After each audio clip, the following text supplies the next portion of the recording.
What's up, Legion? Welcome to I Still Call It a Lariat. We are a pro wrestling podcast.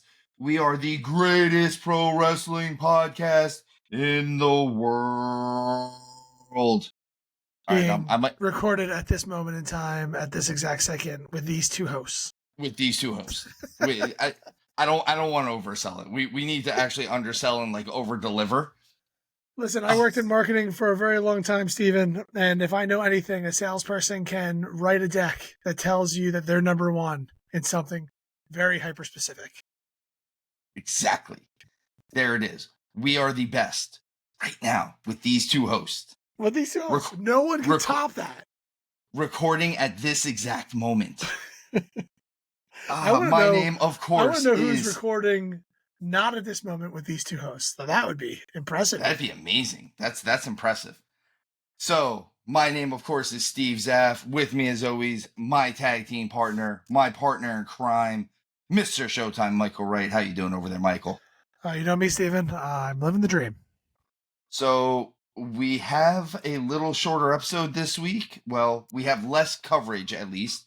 TNA, though they had their Turning Point PLE, I guess we can call it, because it wasn't actually a pay-per-view. Yeah.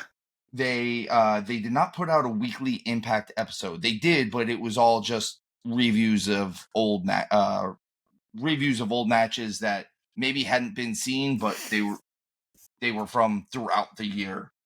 So they weren't actually adding to any storylines or anything like that. But with that said, we're going to talk about our nonprofits real quick.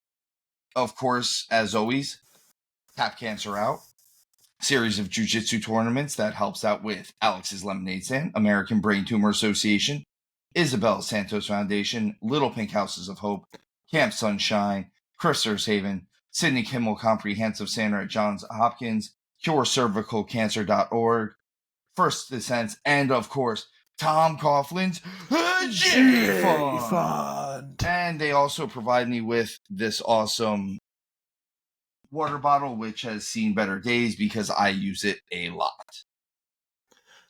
The other one that we have been supporting is, of course, the American Red Cross and their disaster relief. As always, guys, a lot of this has been almost, it looks bad on the news and it's worse in real life. Please help these folks out however you can, whether it's clothing, whether it's food, whether it's anything you can spare, time, money, all of that stuff. All of this will help these people. And like we said, we know people that the American Red Cross has helped out, and they help out greatly with all of this disaster stuff. So, as you know, more than anything else, we love that the wrestling community does kind of jump on these things a lot of times. It's maybe the best thing about the wrestling community is we jump on causes like this. Yeah, it definitely is. It is really supportive. They'll troll the hell out of you, but when you need help, they'll come to the rescue at the same time. Exactly. And the other one that we've all come together on as a community has been Chris Bay's GoFundMe. I describe it every week, but Chris Bay was performing a springboard stunner, was seriously injured in the midst of doing it, and had to have emergency neck surgery. Obviously, our goal and our hopes in the world is that Chris Bay is able to perform again, but more than anything else, we are also hoping that he can just manage to live some type of normalcy in his life and make sure that that's not a worry for him. Especially, I can't imagine what neck surgery would run you when you work in a business that really doesn't have health insurance. Yeah, let's next week when we do this episode, let's see if we can get a kind of an update on his status. We keep talking about the GoFundMe, but I don't think we've actually said anything on how he's doing. If we have any news on that, I haven't seen anything, and all I've seen is the outcry for support to help him with a lot of these bills, the surgery and whatnot. But I haven't heard if he. I think he's doing. I believe he's doing a lot better. Ace Austin came on to one of the TNA shows at one point and like gave an update. And during Turning Point, they did a video for him, just kind of saying "We love you." Yeah. So I believe he's on the right side of this right now. I don't know if that means he will be wrestling again or he won't be wrestling again. but as far as his actual health, he is on the proper side of the surgery. At least it seems like there's no infections or anything like that, which those are always just things you have to worry about when you have any type of surgery. Yeah, that's fantastic news. So we wish him all the best, but As let's see if we can get a speedy little more recovery, concrete update on that as well. Absolutely. We will make sure that is in for next week. But I heard a rumor we're supposed to talk about like actual wrestling on this show. Well, I had one thing I wanted to throw out there for you. We don't have sponsors at this point in time. Yeah. But I was laughing because I saw at Survivor Series Alpha Academy had that great commercial within the show with True Classics, and I will say, not a sponsor of the show, but there hasn't been a show that went by that I'm not wearing a True Classic T-shirt.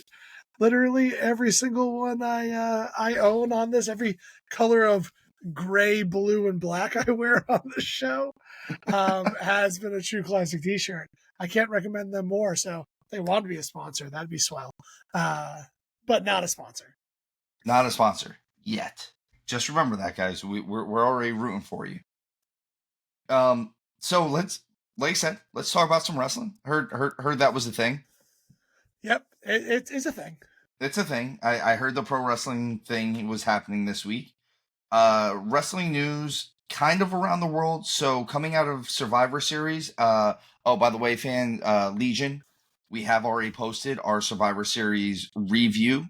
So this show will, as always, time travel a little bit. If you have not watched Survivor Series or have not watched our review, there might be some spoilers on here. There's your disclaimer. There will absolutely be some spoilers. There's your disclaimer. Like right now?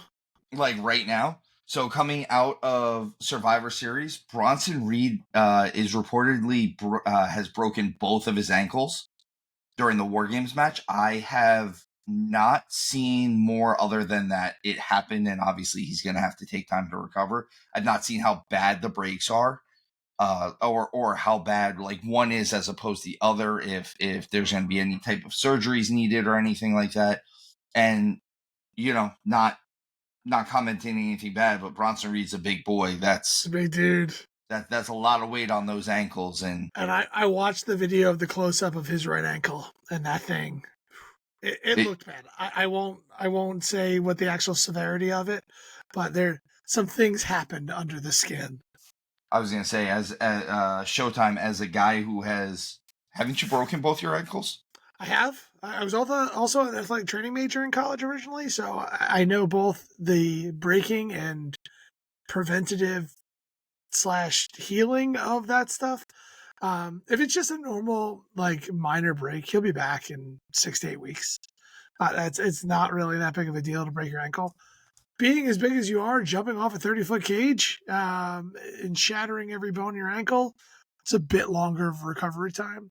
Again, not speculating on how severe the injury is, but there is a big difference. Like if he has to get some plates in there, if he needs hardware to rebuild his ankle, I'm not sure exactly how long that is, but that could be up to a year, depending on how bad it is. There's a lot of little bones in your feet and ankles that need a lot of help to heal if it's shattered like that. And that's upsetting because they were really pushing him, and he was doing a lot of really great work. I guess the one good takeaway is, at least if you're going to do it, if you're going to get hurt, it's on a major show, and you did it on such a cool spot, because let's face it, that table turned to dust. I don't ever want anyone getting hurt, but like in this business, if you're going to get hurt, making it worth it is kind of where you need to be sometimes. Yeah, I see the silver lining you're searching for there. It's still not good. I still don't want him hurt. I want him back. I want him demolishing Seth Rollins right now. Yeah, no, I definitely hear you. They were pushing him, and he was taking advantage of the push they were giving him. Like, he was delivering week in and week out.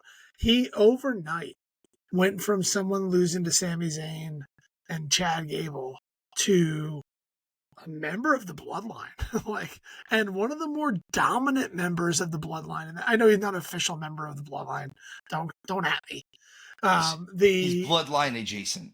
Yeah, but they chose him to be their fifth in this whole thing. And he was one of the more dominant, maybe the second most dominant person on that outside of Jacob Fatu. That was a long way in a very short amount of time. It really was. So Bronson Reed, speedy recovery. We want to see you back. I'm going to keep up with the injuries, and I'll end the wrestling news with the good, I guess, the happy news out of it. So Juice Robinson from AEW is also injured. Apparently he has I believe I read that he broke his leg. Because of this, Commander is going to take his place in the Continental Classic tournament. Showtime, you might actually like the Continental Classic tournament. I don't know if you've watched any of it from the previous one. I've been disconnected from AEW, so I haven't really been paying any attention to that outside the pay-per-views. So they do it since Hound has taken that off my plate. So how they do the Continental Classic is very similar to the G1 in Japan, and the easier way to describe it for you is it's similar to Premier League soccer, where there's a group stage, they all accumulate X amount of points, and then you go into a knockout stage. Well, it's less Premier League soccer, more like your World Cup. More like World Cup style. Yeah. Because Premier League soccer doesn't even have playoffs. It's just whoever has the best regular season. No room for Cinderella stories. And I know that my comments there just triggered the 3 soccer fans we have on this. It's because we're from America, where we call European football bananas, and we refuse to play. Yep. The other injury update that I have is we've gotten a little bit more news on Jade Cargill's injuries.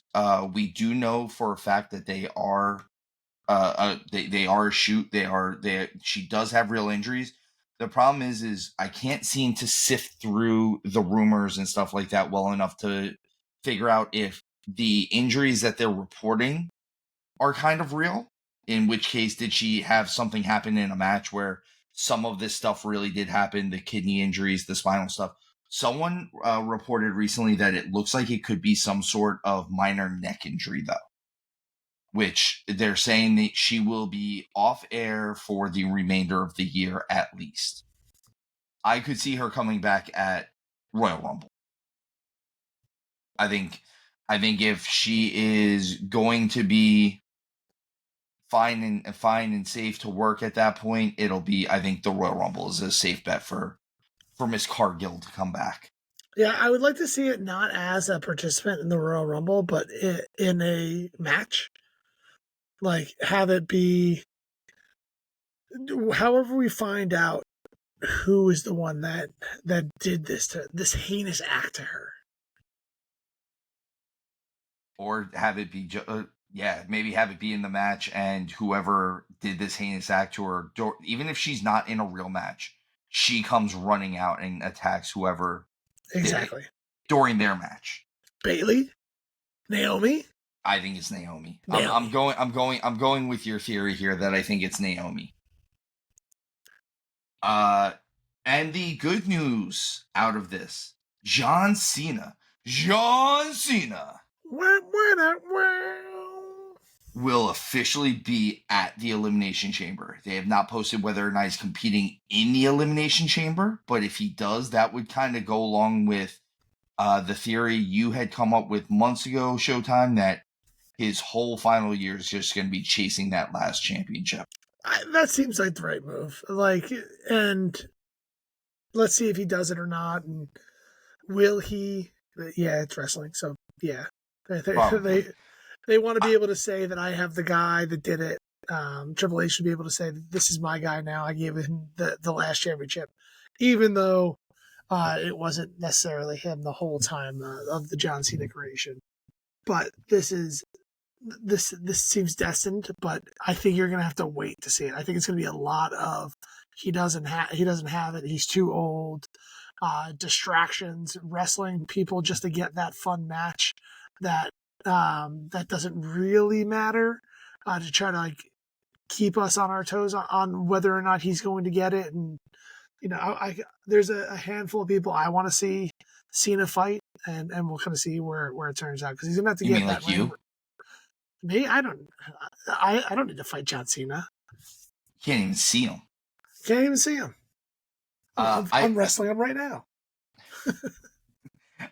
I like that they are back to announcing where he's going to be, though, because I feel like his whole final year has kind of been, I don't want to say swept under the rug for the last couple months, but it's been a little bit on the back burner for the last few months because they were building so many other huge storylines, the stuff with the Bloodline, the stuff with the Judgment Day, Rhea, just all this stuff, Priest and Gunther, just all this stuff is kind of getting built up. The Crown Jewel, absurd mega championship. I feel like a lot of the stuff with Cena has kind of not been talked about enough, and we're going into his final year, which is... Yeah, I get where you're coming from, but I think it's more...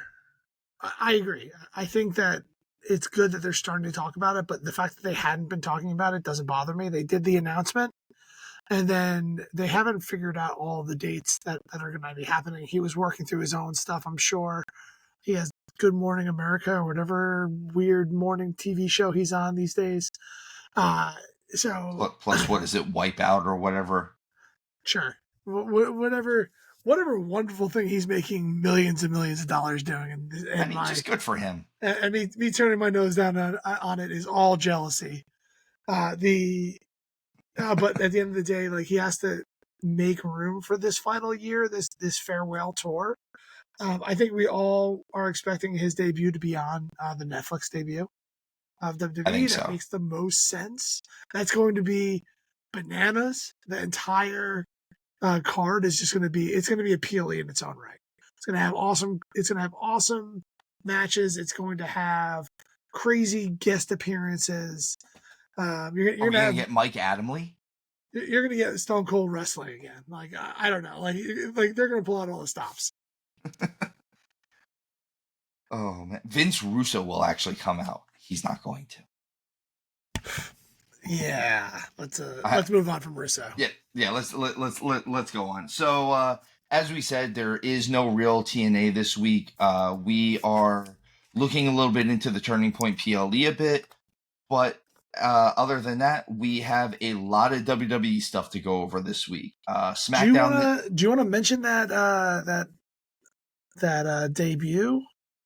Oh, so during the Turning Point PLE, I guess it's going to be a premium live event. Yeah, I mean, if you pay for the subscription, they're considered PLEs these days, in my mind. So it was at WrestleCade in North Carolina, and Matt Riddle made his debut at Turning Point. He apparently, Trey Miguel had travel issues going into it, and they used, in what was kind of the official unofficial main event, they had Matt Riddle team with Zachary Wentz and Kushida against the Hardys and Ace Austin, which I could see that being a pretty good match. Yeah.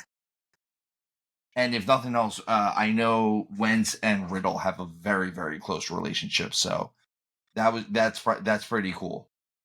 They enjoy a lot of the same hobbies, we'll say. Fair. So with that said, let's go on to WWE and Friday Night SmackDown. This was their go-home show before Survivor Series, which was literally the next day after this show. It opens up with the Women's War Games teams coming out, and it initially opens with just the Babyface War Games team come out, Team Rhea / Bianca. And of course, we can't only have one of the teams come out and cut the promo. The heels kind of play the mistrust card. Overall, it's kind of a bland promo. It's more about Rhea and Liv yelling at each other during it. Like, even on the heel side, only 2 of them have a microphone, where all of the baby faces have a microphone. So, Again, I don't want to bash on her, but this was not one of Nia's more shining moments either. This was one of her unfortunate monotone moments. She has them, but she's been doing a lot better work lately. I just every so often she falls back into that monotone promo style, and this unfortunately was it. Like I said, just all around, I didn't expect this show to have a lot, especially since they had a lot of people who were going to be on Survivor Series the next day, and they couldn't afford for these people to get hurt. So yeah, the first match we get is going to be Andrade versus Shinsuke Nakamura in his first match back since kind of being the specter that haunts LA Knight currently. coming back from the abyss.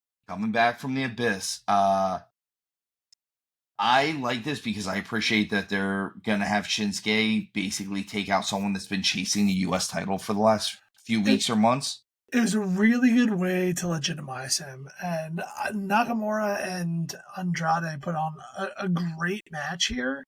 I feel like I haven't said that about a SmackDown in a while, in all honesty. And I like their styles play off each other really, really well.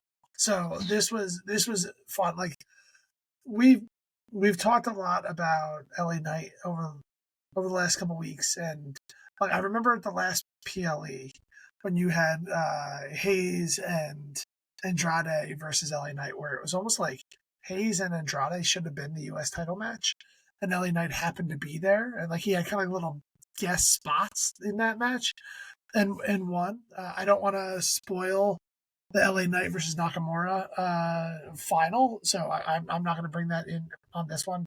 But this match was something of where these two guys played off each other really, really well, and it legitimized Shinsuke immediately. By this win, it immediately made him a contender because how close he was chasing after this. I agree with that, and I really enjoyed this match. Andrade's really good in the ring. I just, unfortunately, I think maybe it's the way he's been booked. It takes him a lot of work to get some heat with the crowd. The crowd is supposed to be going along with him on this, and I think because he's a little flip floppy too, it's hard for the crowd to get behind him. But both Shinsuke and Andrade, the way I have it described is they have their own version, their own custom elbows. So Andrade does that boot that he misses with and then spins with the elbow. And then Shinsuke does that like over the top elbow that he's been doing. And they hit both of them. It's a really, really cool. It was really cool to see them kind of trade those elbow shots. And both of them basically almost got knocked out off of them. So they sold them the right way. We get Shinsuke winning this, which obviously he has to going into the match against LA Knight. At the very least, he wasn't able to lose this. He gets pinned cleanly by Andrade. But he still gets the U.S. title match. Oh, man. LA Knight comes down like he's going to get a piece of Shinsuke, and Shinsuke just gives him the mist. And it's the black mist, and it looks bad. Like he actually looked like he got it right in LA Knight's eyes. Mm-hmm. So they both sold this very well. Again, I'm excited going into this match. I think they're going to put on a good enough show at Survivor Series. We get a quick little DIY backstage stuff with Tommaso making some really good points about how Johnny Gargano is siding the wrong way, is taking his friendship with the Motor City Machine Guns more to heart than the team he has with Tommaso Ciampa. Like he cares more about his friendship with Alex Shelley than he does about winning the tag team titles back. And I don't disagree with him. You know, win the titles. The next one is our boy Kevin Owens We get a Kevin Owens promo where he does kind of a retrospective of why he's right and Cody's wrong. Yeah. Showtime, I definitely want to get your thoughts on this one. I thought this was a really good promo. Yeah, I mean, this is Kevin Owens doing Kevin Owens things here, and he's right.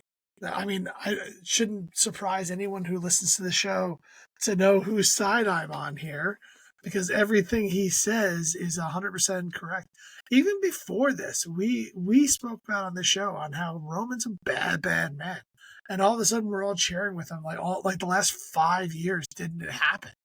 Like he's been a monster for years, like taking the entire WWE hostage, and Kevin Owens took a lot of that abuse that he was dishing out. And like I had just come back to wrestling around the time the Bloodline storyline was hitting its peak when Sammy had joined it, and that Royal Rumble spot where he gets handcuffed and the Usos just super kick the living oblivion out of him. The and like that was like a hit. like they were ready for it, and like sure at the end of that Sammy ends up hitting Roman with the chair, but like they sacrificed Kevin Owens in this moment in time, and they like what's called Cody, he missed a lot of that stuff, right? Like the reign of terror, the reigns of terror, The reigns of terror. That had happened. You see what I did there? I found it.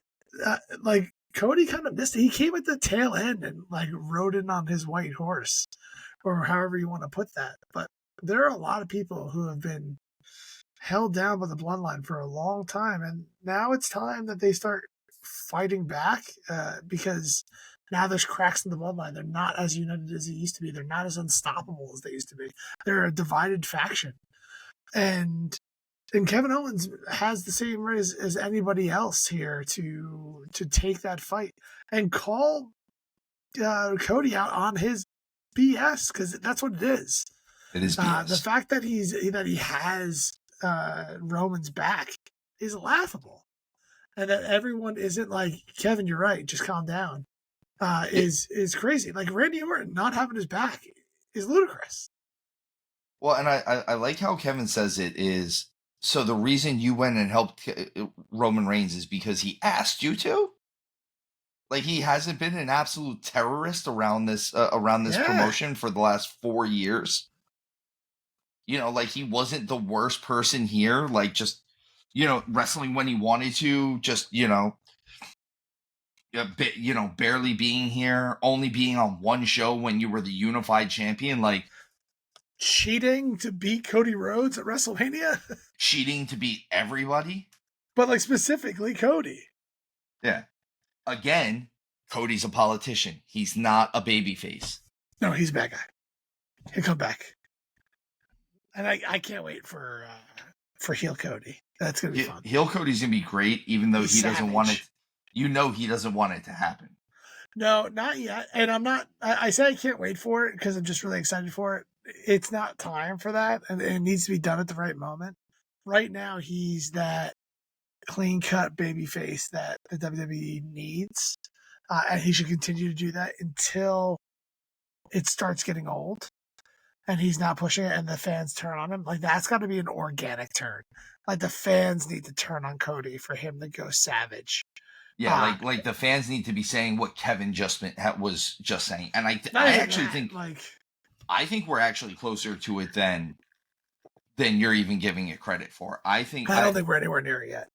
I don't mean like close, but like I could see people thinking it's going to be like a year and a half down the road, and I could see it being something where it's right around Mania time you start seeing some real cracks. There has been some hints to it. The way that he treated Hayes was very heelish. I think as long as The Rock is looming, it's not going to happen. I could see that. Speaking of Hayes, this promo leads right into Cody Rhodes versus Carmelo Hayes. Right off the bat, my thoughts were that this match has potential to be awesome. Mm-hmm. It was really good. Carmelo does this awesome flip bump for the disaster kick at like right in the beginning, and I was like, okay, this is cool. I'm a big fan of anyone that makes other people look good. Like that's a big sign of who you are as a wrestler. Like Mm-hmm. if you can make the other guy look like $1 million, as far as I'm concerned, you look like $1 million. And Carmelo did a really good job of that in this match. I will say this. This is the first time I've seen Cody win with only one crossroads in a really long time. Only took one. Who did he beat somebody not so long ago? I think AJ. with one. Was it? It was Yeah, AJ. AJ. He beat one. AJ was the last guy that it took one crossroads, and that was at the beginning of the summer. That's been a while. Mm-hmm. That was May. But the match was good. Cody obviously comes out on top because it's Cody Rhodes and he's the undisputed WWE champion. Carmelo the whole time is saying Kevin Owens is right. And then we get the Roman Reigns CM Punk sit down. I love this. This was awesome. This was so good. This is if we can't have actual wrestling on our wrestling program, at least give me good storyline. And they're doing it with this because these two guys delivered on this. Paul Heyman obviously doing Paul Heyman things, showing why he's the wise man. I like Punk and Roman both kind of showing their egos during it. Like, I don't really care what you think. I'm CM Punk, or I don't care what you think. I'm the longest reigning WWE champion of the last, 30 years. Who cares what you think? Mm-hmm. So that was kind of cool. I still want to find out what the favor is gonna be. They start talking. They started talking about the favor here, and Roman shows a lot of mistrust to said favor. I think this is gonna be a slow burn. It's like, what did The Rock hand Cody? I don't think we're gonna find out what it is anytime soon, but he's gonna cash that in at a very opportunistic moment. So what? I'm not even convinced that WWE knows what the favor is yet. We'll see, or maybe Punk does actually know what the favor is, and he's just waiting to pitch it to Hunter. Could be. I could see that. Let's see. Our next contest is a women's 3-way match in the U.S. title tournament, and it's going to be Piper Niven, Lash Legend, and Michin. I'm gonna throw this one towards you, Showtime. Are they moving Lash up to a more regular spot on the main card as kind of a response of Jade being injured? I don't think it's in response to Jade being injured. I think that this was a calculated move. This was them Lash being added to the tag team title match. I think was the start of that before Jade got hurt. So I don't think it's a response to like replace Jade. But at the same time, this was calculated to bring her back to the main roster and do more with WWE rather than sending her right back down to NXT. I will say this is the best I've seen Lash Legend look in the ring. This match was the best I've seen her look, and a lot of that is, I'm sure it's because Piper and Michin were leading.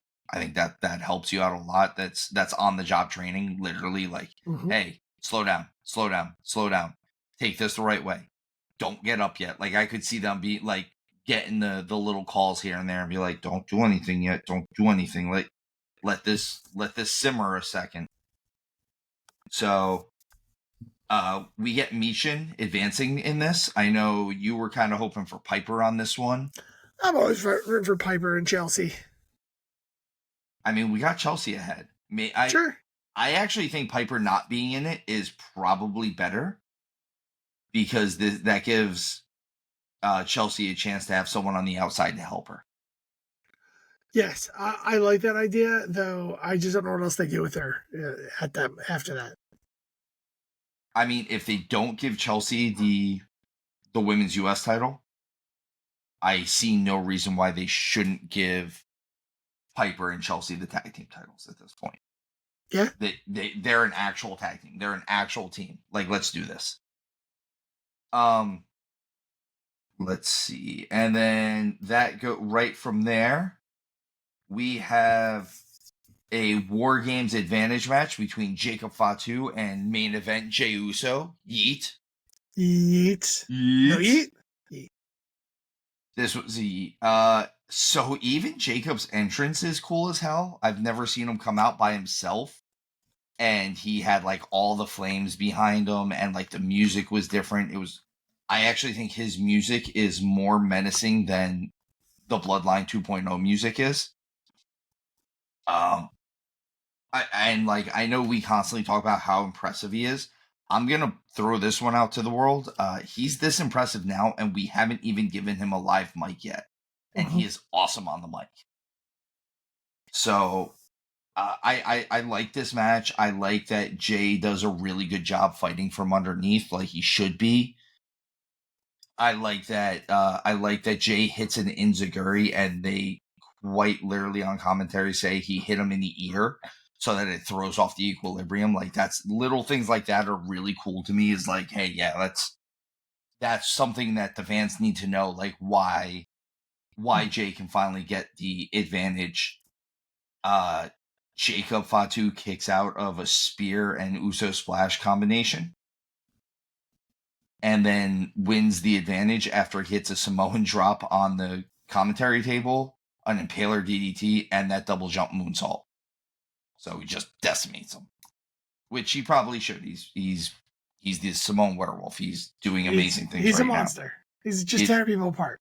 He is absolutely tearing people apart. But so, guys, that was SmackDown. Like we said, that was the go home show. As we mentioned, there's going to be a little time travel. So from this point on, if you have not watched our Survivor Series review, you should go watch that and then come listen to the rest of this. But we're going to time travel, and we no longer apologize for spoilers. So here we go. Oh, Jesus. Oh, here we are. Spoiler man. Zone. And we're still wearing the same clothes.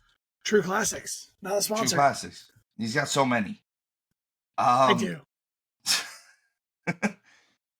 So let's get into the A show. This is Raw. This is the first Raw coming out of Survivor Series, and a lot happened here. A lot. The show opens with CM Punk and an in-ring promo. I like Punk doing the visual with him pointing at the WrestleMania banner that wasn't there. Like, can you see it? I can see it. I know what I'm doing. I loved it. Rollins interrupts him, says he's been thinking about Punk this whole time. And while, like, Seth is all fired up during this promo, I love CM Punk's face. It's just, I don't care. I don't really, like, just so nonchalant during the whole thing. This is prime condescending Punk. And Rollins fed right into it. The fact that he says, I don't think of you at all, kid, is so condescending to a former world champion. And like, I'm excited for this build to start. I am curious on where they're going to take this, but this is something that's a year in the making. Oh, and I think it's going to blow off awesomely. I like the idea that the two of them are kind of mirrors of one another, though. Like, it's almost like, if you look at them, they're not too far off from one another. They do a lot of the same stuff. They're not very clear-cut baby faces one way or another. I like this version of Seth, where he's kind of in between the flamboyant Seth and the serious Seth. Like, you get a little bit of a slightly flamboyant outfit, but you also get him fired up and giving a real promo. This goes right into Sami Zayn and Rollins having a promo, because Seth and Punk come to blows, and it takes Jey Uso and Sami to separate them. and Rollins says some really, really mean stuff to Jay and to kind of everyone else involved in this. I love that Sammy defends Jey Uso wholeheartedly in this. Like, you don't talk to him that way. Yeah. And the way he breaks it down and then turns it on to Sammy. Again, Sammy's sticking his nose where it doesn't belong. Just calling it out now before we get down a rabbit hole and see that he's the one that jumped Jay to frame Seth. But really, at the end of the day, Rollins calling him out for not being family makes a lot of sense. Again, is Seth Rollins the face or the heel here? Because I feel like a lot of these heels, again, I'm doing quote marks in the air for anyone who's just listening to us, heels are the ones that are right. That's the thing. Kevin Owens, Seth Rollins, other people to be discussed on this very wild Raw. They're going to turn. I think they're going to end up uniting to call out the bloodline, and they're going to be called heels. They're going to do some dastardly things here and there, but they're going to be the good guys at the end of the day. We get a quick backstage segment that shows even more dissent amongst the Judgment Day. Finn saying that if you follow Finn, you win. Kind of bashing on Liv and Raquel for having to deal with all this stuff and losing the War Games match. It's a lot. By the way, there's your spoilers. The Liv Raquel Nia's team, they did in fact lose. This is post war. This is post Survivor Series. It's all post Survivor Series War Games. The whole show was a spoiler. One giant spoiler. Immediately after that, we get Damage Control consisting of Io Sky and Kairi Sane versus Raquel Rodriguez and Liv Morgan. This match is kind of just an excuse to have Liv and Raquel get one up on at least a member of Damage Control, if not all of Damage Control. I understand that they're trying to make Raquel look more menacing. I don't think it's working. They have their moment. I did like during Survivor Series where Raquel came in and she started muscling people around, and she actually did it, unlike some other people that try to muscle people around and they just can't do it. So I buy more and more into her being able to be the muscle for Liv. But this match is just a build to Saturday Night main event. And so after this, Liv and Raquel win the match. They end up just kind of beating up on both members of Damage Control, and then Rhea comes out to make the save. Rhea's about to hit Raquel with the Riptide. And did you see how heavy Raquel went up for this? Yeah, and then it escalates from there. And then you see Raquel. We get Raquel throwing Rhea eye first into the announce desk. Mm-hmm. They do show some backstage stuff. I believe it's all digital stuff with her having the ice over her eye and saying she's gonna, regardless of whoever wins at Saturday night's main event, they're gonna have to face her. But you're gonna get Io versus Liv at Saturday night's main event, and I think that's gonna be a really good match. Mm-hmm. And I know you had come up with the theory, Showtime, but I could definitely see Rhea costing Liv the title. Yeah, because they don't need the title for Liv Rhea. They have enough bad blood to be a draw. They just need Dom. They just need Dom. And so that I could see happening to allow for more women matches to happen that people care about. So, speaking of Dom, he's involved in the next segment with Gunther and Finn Balor. The two of them are arguing about what happened at Survivor Series. Gunther says he didn't need Finn to help him. He didn't want Finn to help him. He's actually pissed that Finn helped him because it makes it look like he needed that help, and he still didn't get that clean win over Damian Priest. And I don't blame him. I don't think that this is necessarily a babyface turn for Gunther. Yeah, I'd seen people say that. I don't think that's the case. I don't think that's what this is at all. I think this could be a thing where you do get some people cheering for Gunther because they respect him. Mm-hmm. But it's one of those, he falls under that Randy Orton Road Warriors thought process of, he doesn't always do it the right way, but he also doesn't back down from the fight ever.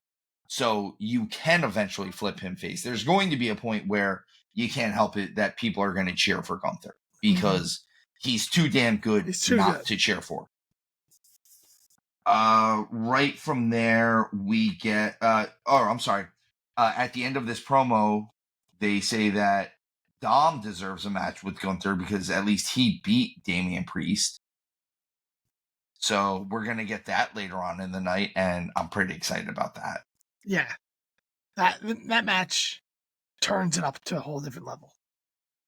We get a women's intercontinental 3-way qualifier for the new tournament that they just set up for this. So this match is going to be, Dakota Kai versus Shayna Baszler versus Katana Chance. I had to make sure I read that right because I still call her Casey Catanzaro sometimes. That's who she is. Listen, I have no problem with Casey Catanzaro. She's the only woman to ever actually win American Ninja Warrior. Good on her. I guess my problem with this match overall, though, is outside of Dakota, I don't. They haven't given me enough reason to care about these other two women, and I know that this tournament and this title is made for this exact reason, but neither one of these two have been on television for weeks. Yeah, I mean, I feel like the Raw women's division is just kind of weak in general. Particularly when it comes to secondary title, Dakota Kai is definitely a favorite to win this whole thing at this moment in time. And I thought the end of this match was dope. I thought the end of this match was really good. The only thing I have during the match, you can definitely see that there's a little bit of ring rust amongst these three because they haven't been out there that much recently. Mm-hmm. Dakota was obviously injured, and the other two just haven't been getting used that much. But the end was really good, so at least that's kind of the ending of what everyone sees. Is the end of the match was good, so the rest of the match was probably good. Yep.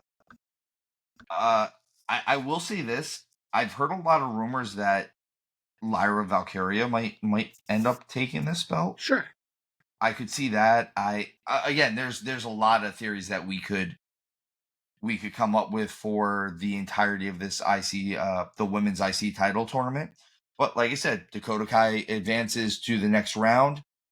Let's see what they do. I'm hoping that this and the U.S. women's title end up being something really cool for this. This is a good way to show. I agree. This is a good way to showcase the women more prominently on this show, on both shows, instead of just being, hey, we're going to have a women's world title match or something involving that and a 10-woman tag match, like you said. Just get them all in there. Let's get them all in there. The next thing that they have is the New Day 10-year anniversary. 10 years. Showtime, I'm going to let you take this one because I did not see any of this coming. No, nor did I, and I really enjoyed what they did here, like this double heel turn, because again, they're 100% right. It's unfortunate what happened to Big E. Let's be real, breaking your neck is never a fun thing to do, but at the same time, he broke his neck, didn't need surgery, found himself a cushy desk job, and kind of abandoned the New Day and did his own thing for the time being. Now, to each his own. He should definitely have done that, but without really having any interaction with the New Day, and left them to kind of flounder a bit and draw that kind of fissure between the two of them, and then he just thought he can come back and kind of save the New Day with when he's been gone this whole time. I really like that narrative. Like, it's not what I ever would have put together. I was thinking more that Big E'd get jumped on accident or something along those lines. And so this one, they fed this one perfect. And now we got a heel New Day. Is it the old night now? Can we call them that? Yes. Because that's what they're looking like now. And I hope we get a vicious version of these two to really pop in this tag team division. So this was really hard hitting. I'm going to ask you this because there's been a lot of stuff going on with social media stuff since this happened with Big E, Big E's girlfriend, Kofi and Xavier being all involved in a Twitter / X war, whatever you want to call it. This was like I said, this was a really hard hitting segment. Do you think that this could actually mean that Big E is either A, cleared, or B, close to being cleared? Cleared for the Royal Rumble. You think he's going to be cleared for the Royal Rumble? Yeah, and this is one that I want to see Big E come back in the Royal Rumble. Like, you don't know it. Maybe have the New Day start clearing out the ring. Yeah. And who's going to come out? Big E. And honestly, I wouldn't be surprised if he came out and joined them. Like, now that he can actually help in the ring rather than, because like them turning their back on him was more that they were hurt, not a sneak attack. They didn't kick his ass while he was on his way out. So it was just more like, I'm not mad. I'm just disappointed. Yeah, like you hurt me. Like you actually hurt my soul.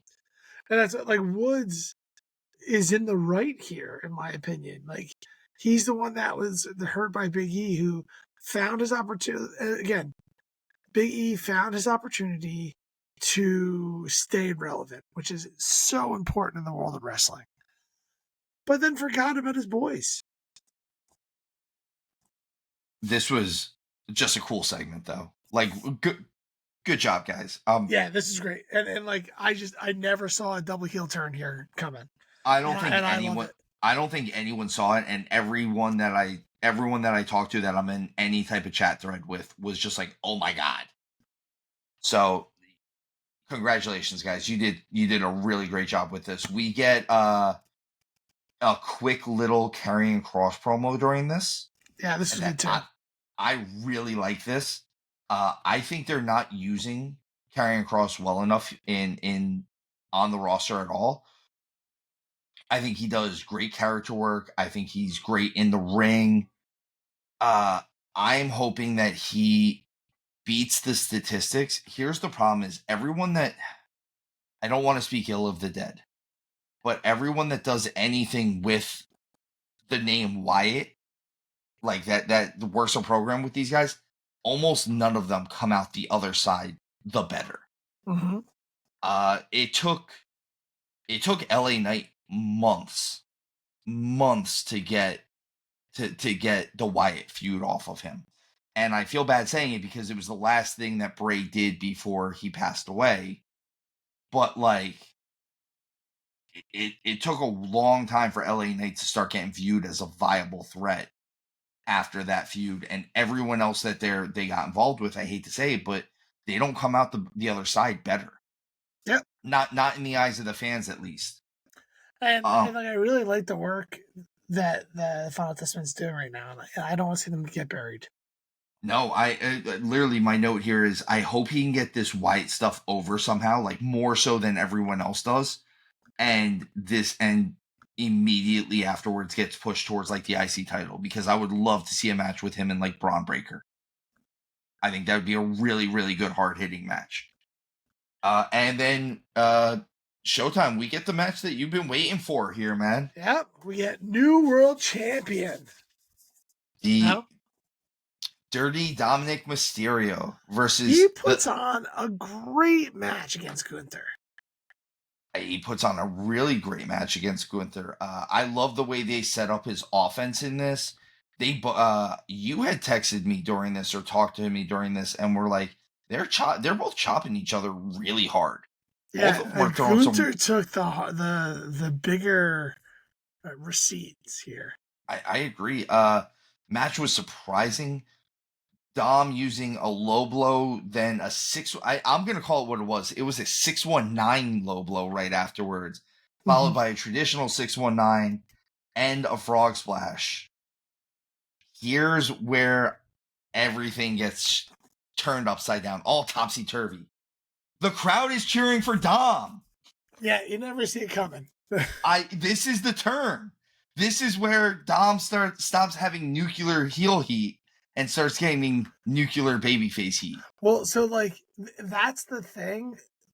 The fans still have fun booing him where he can't talk. But he like I've been saying this for months that like he's actually a good wrestler. So I want to start seeing. Like let's not just keep hiding him behind this swarmy heel. Let's give him the rope to actually wrestle and legitimize himself a bit. Let's see it. This was awesome. Honestly, the booing him until he can't because he can't talk. I could see that being like a "you suck" chant for Kurt Angle. Yeah. It could fall under that. Gunther gets a definitive win with his power bomb. That's what should have happened Sure, here. of course. Finn attacks Gunther post match, hits him with a couple coup de grace. And then again, I think this could end up being this might end up being Finn versus Dom at the end of this. I feel like this is all just to break up the Judgment Day. Yeah. I could see Dom end up winning the match against Finn though, especially the way they're going with this. I want to. I mean, I haven't been shy about it. I want to see Dom as a legitimate threat and competitor. So I'll take anything. Directly from this, we get a backstage stuff with Jey Uso getting attacked mysteriously. We never see who does it.